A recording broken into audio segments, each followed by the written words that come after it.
Welcome to Men of Faith. We walk by faith, not by sight. I'm Wayne Wiley, and this is my why. Raised in a household where my mother raised four of us after my father decided he didn't want to be a father anymore. He decided he wanted to leave. He left at a crucial time in our life.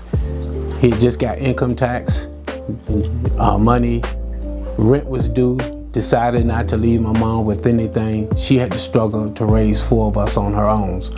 She taught us then the value of being independent when it comes to working ethic. She taught us how to work. She taught us that we needed to be about positive change in our lives. That was the turning point. The beginning of a turning point for me. It started as a paper boy, from a paper boy working into a couple of the different grocery stores where I learned work ethics, along with working with a friend of hers early in the morning. You know, those little green paper boxes, used to deliver papers. I'm talking 3 o'clock in the morning. I had to get up, go tie up bundles of paper, deliver them to those little green boxes into different stores. Then come home from that, get a couple of hours or half an hour sleep, then get up and get ready to go to school. This is the lifestyle that I had growing up. But I had a mother that was strict, and she always told us, you're gonna learn to be obedient and to do what I'll tell you to do and how I tell you to do it. If not, there are consequences. The biggest consequence she always told us is, if you get too grown for me, don't worry, I'll call the cops and you can go live with them wherever they're gonna be. And you know that's only one place, and that's being locked up in jail. So I learned then that I had to be about a standard in my life. I deviated from it, from being wild. I had scars and bruises that I had to go through. But in the midst of that, my mother always showed compassion. And granted, I got my tail toe up, I got strict punishments, but she always came back with the essence of love. She will explain to us why she did what she did, but in the same token, you had to reap the benefit, the rewards of your failures. And my reward was a whooping or a punishment. As I grew up, my mother had 2 rules for all of her boys. When you finished school, you only had 2 choices. And that choices was going to college or to go into the military. Me personally, I had 2 older brothers that went into the Navy, came back home with pictures of all the beautiful women and all the places they went. I said, hey, Mom, guess what? Ankles away, my girl. I got to go. I'm not going to nobody's school. Did not know that God had a plan for me. Even in the military, they had educational plans where you can get college degrees and stuff. And that's we're going to discuss in a later time.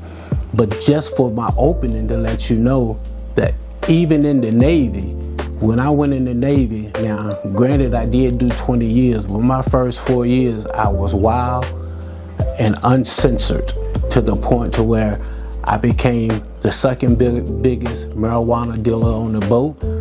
I continued my thievery on the boat, along with learning all the different traits that the Navy had to offer. But in all of that, I got caught up in different scenarios where it caused me to change my lifestyle. The best change was Christ.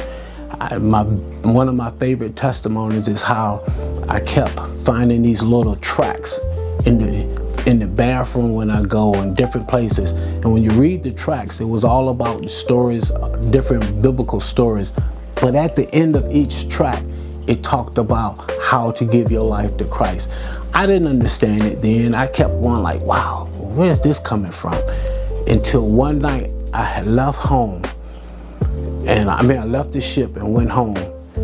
And my favorite pastime, as I foresay, was getting high.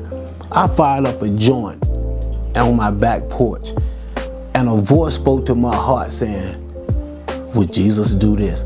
I freaked out. I'm smoking the joint. I'm looking at the joint like, what the world? I said, no, That's some imagination. I hit it again. Same thing. Would Jesus do that? I instantly put that joint out and called a friend of mine that when at a younger age he left home with a religious group. And he was one of the first ones that talked to me about salvation in the past. Well, when I called him, he answered the phone right away, and we went through the motion of salvation right then on the spot. I ran to my girlfriend and told her, girl, I just got saved, gave my life to the Lord. She turned around, oh yeah, right, sure. Crazy enough, because she didn't believe me, later on that night, I smoked another joint. Now you tell me what's going on. Let me tell you. What happened was God had started the process, but I didn't understand it. It took from that episode to me running into my god brother a few months down the road. Now, my god brother I hadn't seen in years. We traveling together, talking. He had some Sinsemilla, and those of you that know anything about marijuana, Sinsemilla was considered the Cadillac of marijuana. It was supposed to have been the best of the best. I had to beg him for a joint. I mean, literally beg him. He gave it to me, but at this time, you know, I was going through these little changes, and I wanted to get to the point to where I wanted to leave all of this stuff. And because God was dealing with my spirit.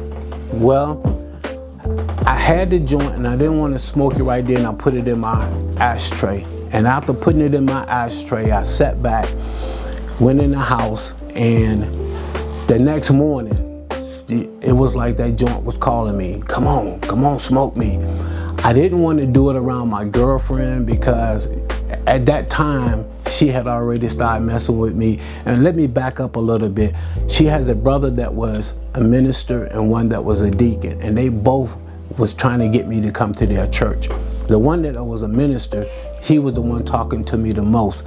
So that had started to impede on my life with all the stuff that I was going through from when Christ was dealing with me. So I didn't want to smoke the joint right around her. That morning I got up, got into my car. When I touched that joint, a voice spoke to me and said, you smoke this joint, when you go back to work, you're going to have a urinalysis test. Now, mind you, at that time, I'm still active duty Navy. The Navy had started testing for marijuana, for drugs, but they had the low tolerance. So if you had just a minute in your system, it was going to show up.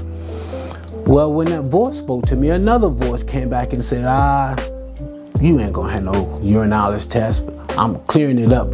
In layman's term, piss test. That's what we always call it.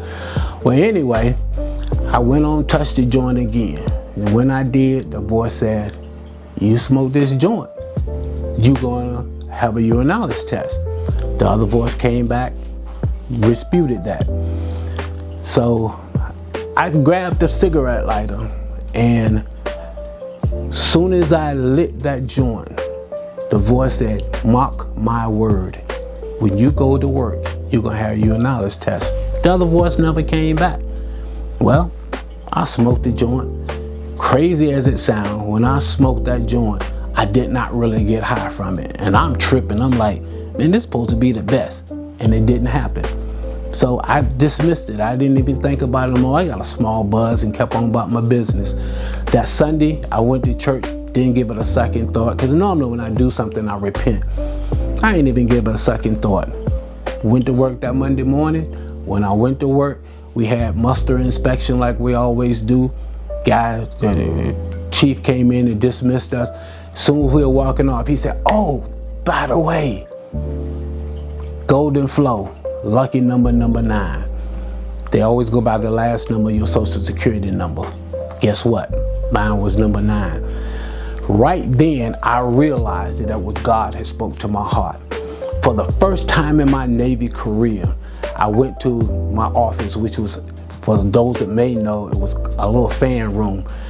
And I dogged that hatch down, and I got into the most sincere prayer that I have ever prayed in my life. And my prayer to God was, Lord, I realized it was you that was talking to me and that I was disobedient. I say, now, whatever happened, I brought it on myself. You warned me. I say, I just ask that you forgive me for being disobedient to you. Now, mind you, whenever we had a golden flow, I was a cook in the Navy. I would drink orange juice, pineapple juice, vinegar, gallons of water. And I'd be one of the last ones to go to the designated area to give my sample. This time, after that prayer, I got up, walked to the designated area, did what I had to do, and in my heart, I knew my Navy career was going to be over. I knew that I was going to pop positive because of what I did, and I was like, man, I done messed my life up. How about to today, I never got that sample back. To today, I won't smoke any more marijuana. So I'm here to tell you, we can make mistakes. We can do things. God will forgive you for everything, the Bible says, except for blasphemy of the Holy Spirit. And we'll get into that deeper at a later time.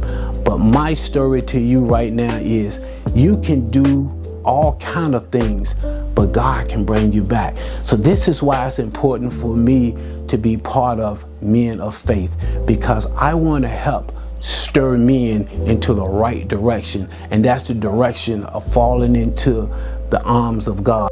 I am one of 4 men of faith. My other 3 brothers are Kevin Chandler, Roger Thaxton, and Greg Barnes. I'm glad you got to know a little about me. Now I want to know a little more about you. You can find Men of Faith on social media. Just Google us.